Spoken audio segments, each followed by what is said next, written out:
20년 넘게 교회를 다녔지만 지금껏 응답다운 응답을 받은 기억이 없습니다. 그렇다면 기도다운 기도를 해보신 적은 있으신가요? 만일 충분한 기도를 하지 못하고 있는 이가 있다면 지금 그에게 꼭 필요한 것은 기도 실천을 위한 동기부여일 것이다. 그런 그들에게 기도하라고 독려하지는 않고 위로만 한다면 어떻게 될까? 응답을 못 받은 것도 응답입니다. 기도했으면 그걸로 된 것입니다.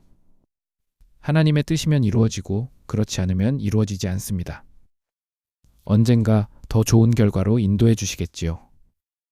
틀린 말은 아니지만 이런 말들이 기도에 대한 몰입을 방해하기도 한다. A를 요청드렸지만 엉뚱하게도 B를 주시는 경우가 있기는 하다. 때로는 아무런 응답을 주시지 않을 때도 있다. 그러나 시간이 지나 보니 그것이 더 탁월한 결과를 가져오는 경우가 있다. 이런 경험을 한 성도는 확신에 차서 이렇게 간증하게 된다. 기도 응답 못 받은 것이 응답이더라. 그러나 제대로 기도하지 않은, 실상은 기도를 안 한 것이나 마찬가지인 이들에게 이런 위로의 메시지는 해당 사항이 없다. 살다 보면 누구에게나 훈계가 필요한 순간이 있다. 기도다운 기도를 하지 않는 이들에게 필요한 것은 위로가 아니라 조금은 엄한 권면의 메시지일지 모른다. 제대로 기도는 해보셨습니까? 얼마나 기도하셨습니까? 구약시대부터 대중들의 니즈를 채워주고 환대를 받으려는 거짓 메신저들이 존재해왔다. 이들이 존재하지 않은 시대는 단 한 번도 없었다. 그들은 하나님이 사랑이시기만 하다는 메시지를 강조해서 사람들로 하여금 하나님을 두려워하지 않게 만들었다. 그 부작용으로 죄의 값을 두려워하지 않는 교인들이 양산되고 있다. 마찬가지로 기도하지 않는 것에 책망을 들어야 할 성도들이 기도하지 않는 것을 두둔해주는 메시지들을 듣고 있다. 말씀을 목숨 걸고 실천하는 사람은 실천이 얼마나 어려운지 안다. 본능적으로 왜 기도해야만 하는지를 깨닫게 된다. 사탄은 성도들의 기도를 막기 위한 다양한 부비트랩을 설치했고, 그로 인해 성도들은 기도를 추상적이고 복잡한 것으로 인식하게 되었다. 사탄의 전략은 상당 부분 유효했다. 이제 이 시대를 살고 있는 젊은 청년들에게 기도의 응답은 전설 속에서나 전해져 내려오는 이야기처럼 되어버렸다. 그들에게 하나님은 광야 같은 삶 속에서 자신들을 돌보시며 전진을 이끄시는 영도자가 아니다. 그저 미운 사람이나 용서하게 해주시고 다툰 사람들 간에 개입해서 화해나 돕는 감성만을 관장하는 신으로 한계를 짚고 있다. 세상에는 다른 신들을 섬기는 사람들이 있다. 그들 중에는 마음껏 자신의 필요를 구하며 힘차게 하루하루를 보내는 이들이 적지 않게 발견된다. 어떤 면에선 다른 종교인들이 더 신을 믿는 혜택을 누리고 있는 것처럼 보일 정도다. 그들은 본인들이 믿는 신에게 자신들의 필요를 구하는 것에 대해 거리낌이 없다. 하나님의 백성들은 그러면 안 되는 걸까? 기도하는 방법은 모두가 알고 있다. 그러나 응답받는 기도 방법에 대해서는 모두가 알고 있진 못한 듯하다. 그래서 20년 넘게 교회를 다녔지만 응답다운 응답을 받은 기억이 없는 성도들이 심심치 않다.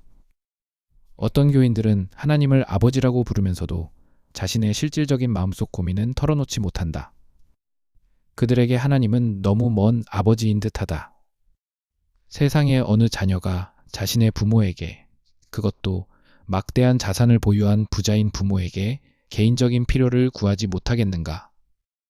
감히 구하지 못하겠기에 죄송해하고 갈등하다가 결국은 아무것도 구하지 못하게 된 그들의 모습 속에서 이솝우화에 등장했던 여우를 떠올릴 수 있다. 저 포도는 시어서 맛이 없을 거야. 내가 울타리를 못 넘어서 포기하는 게 아니라고.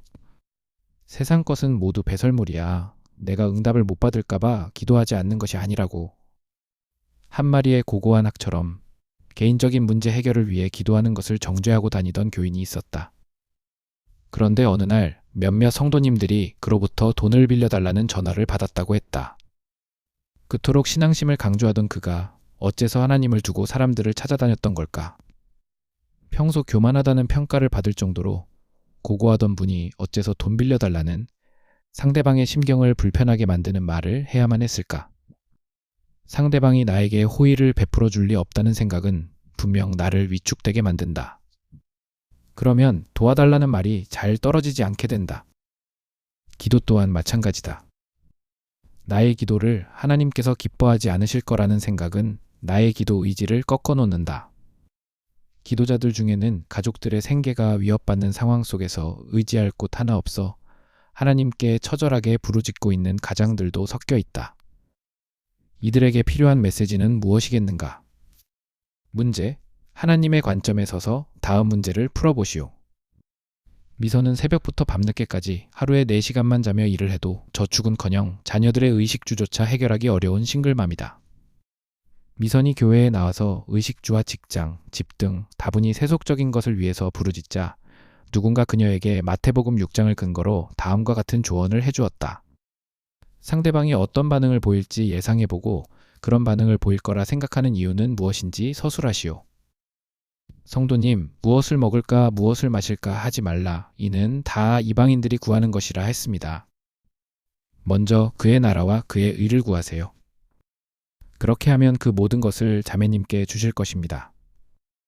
언제나 한쪽으로만 치우치는 태도가 문제를 유발한다. 그들은 마태복음 6장을 주신 하나님께서 다음과 같은 말씀도 주셨음을 기억해야 한다. 야고보서 2장에 대한 묵상. 만일 새벽부터 밤늦게까지 하루에 4시간만 자며 일을 해도 저축은커녕 자녀들의 의식주조차 해결하기 어려운 싱글맘에게 평안해라. 따뜻하게 하고 지내라. 얼굴이 이게 뭐냐, 밥 좀 잘 먹어라 하며 그에게 쓸 것을 주지 아니하면 무슨 도움이 되리요. 이와 같이 행함이 없는 믿음은 그 자체가 죽은 것이라. 해당 말씀은 하나님께서 사람들이 처한 현실적 문제를 외면하는 분이 아님을 알 수 있는 구절이다. 사람에게 행동을 유발하는 것은 동기다. 그렇다면 굶주린 자로 하여금 아버지 하나님께 기도하게 만드는 최초의 동기는 무엇일까? 후히 주시고 꾸짖지 아니하시는 아버지 하나님을 믿는 믿음이 그들을 기도하게 만든다. 그렇다면 나로 하여금 하나님께 기도다운 기도를 할 수 있게 만들어줄 최초의 동기는 무엇일까?